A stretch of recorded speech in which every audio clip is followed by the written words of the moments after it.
अगर आप राजा हैं ना, असली राजा हो, पैसे वाले हो, तो उस पिता से कहो कि आपकी बेटी चाहिए, बेटी के साथ में कुछ नहीं चाहिए। अगर असली पैसे वाले हो तो हम तो हमारे साथ 50 बीघा जमीन पड़ी है, 50 घर बने हैं, बेटा इंजीनियर है, 1.5 लाख की तनख्वाह हर महीना आती है। जब 1.5 लाख आपका बेटा कमा रहा है तो उस पिता से आप 50 लाख क्यों मांग रहे हैं? वो तो 1 साल में 1.5 लाख पटक देगा ना आपके आंगन में, फिर क्यों उससे भीख सी मांगते हो ना? 50 लाख तो चाहिए ही चाहिए, मेरा बेटा इंजीनियर है।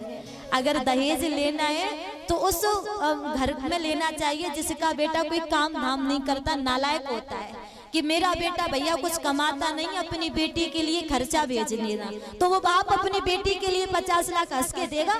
बोले मेरा बेटा तो नालायक है, पढ़ा लिखा नहीं है, उसके लिए खर्चा भेजना, तो वो खर्चा देगा।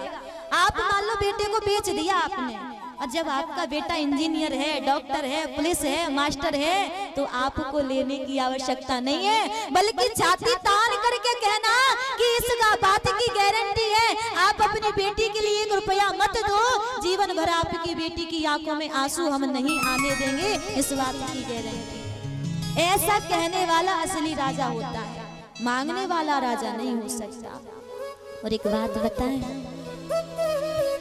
जो बेटी अपने साथ दहेज लाती है ना, निवेदन है कृपया बुरा मत मानना, दहेज लाती है ना, वो कभी सास ससुर का सम्मान नहीं करती है, ये बात सत्य है, कभी नहीं कर सकती। भोजन के लिए कहो बेटी भोजन बना दो, तो वो बेटी क्या कहेगी, इतने पैसे लाई थी नौकर लगवा दो।